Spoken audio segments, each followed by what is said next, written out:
What's going on, my Fly Happy family? It's your boy Izzy. Welcome if you're new. So, Asia Wilson probably just exposed how all the black women in this league feel about white players. And it's interesting, man. We're about to get all the way into it, but before we do that, y'all make sure y'all hit that thumbs up for your boy if you like the content. And don't forget to subscribe to the channel.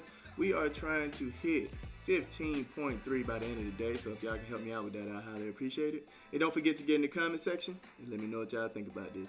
Let's get it. All right, so before we get all the way into it, I want y'all to hear what she had to say, and then we'll break it down even more, okay? Us as black women, Paige reminds me a lot of you. Like, you say you're not really about me. And she knows how her privilege has gotten her to that point. And also, like, she's good at basketball, obviously. But, like, she understands her privilege. It's like what pushes her over the top, in a sense. It reminds me a lot of you. And I mean, that's a compliment. To put it in full context, Kelsey Plum also came out and said she feel like she's been given preferential treatment when she first came into the league. And it upsetted her. She ended up blocking the WNBA on Twitter because of it. And I think that's why Asia Wilson ended up saying, like, it reminds me of you. She was speaking on Paige. Paige did the same thing. She got her award. I forgot what award she got, but she got an award. And then she was saying, like, it's time for black players to also get that same acknowledgement. I watched the whole season, right? And my whole takeaway from this season alone is black players were promoted heavily.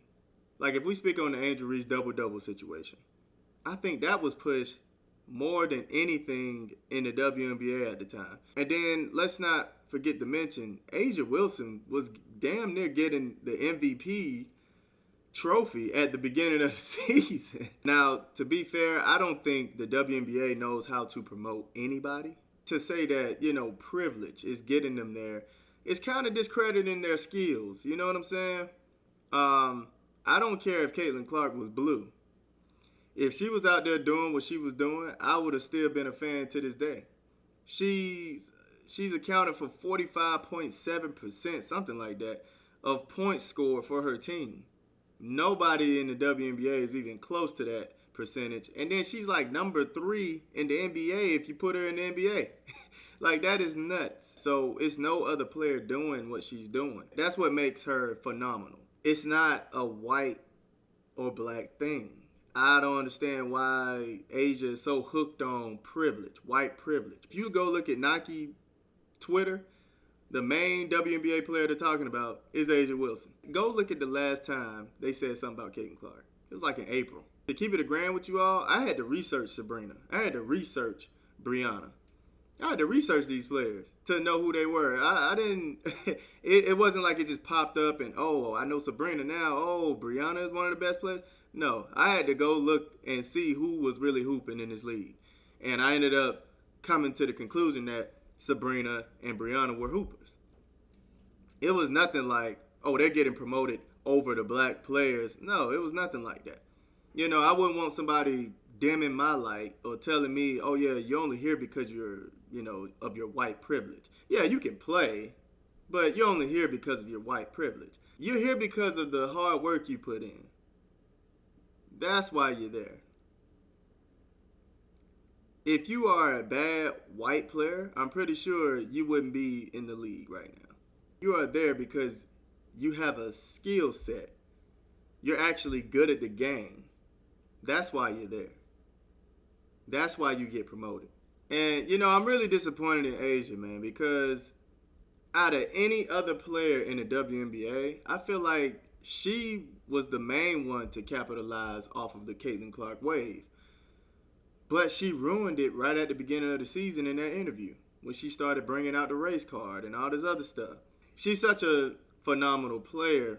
You would just hope that her mentality, her personality would follow along with her skills, but it just doesn't. That's the problem.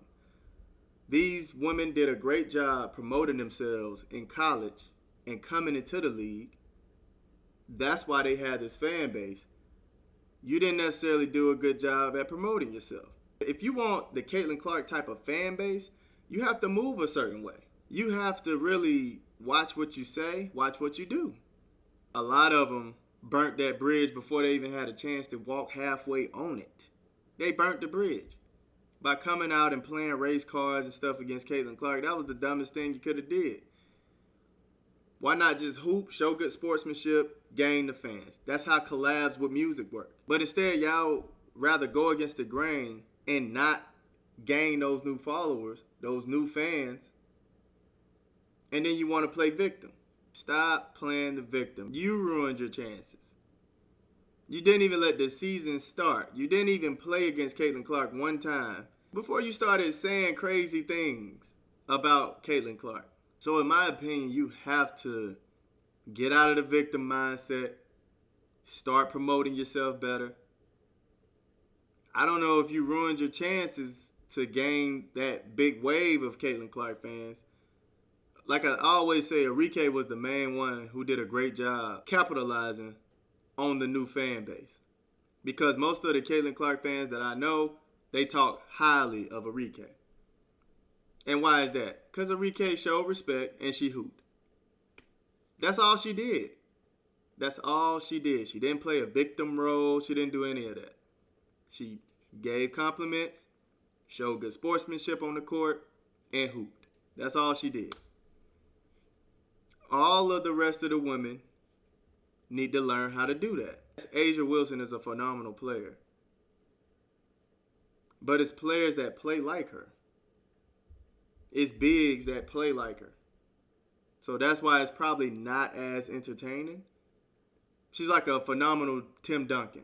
Now, A'ja can shoot the three, but I'm just saying it's not like logo threes and stuff. That's probably the most exciting thing in the WNBA is when a player can hit a logo three because they don't have dunking and stuff like that. So I understand that. But that is why Caitlin Clark specifically is such a phenom in the WNBA because she's doing not only that, hitting from the logo, but like I said, being accounted for 45.7% of the team's buckets.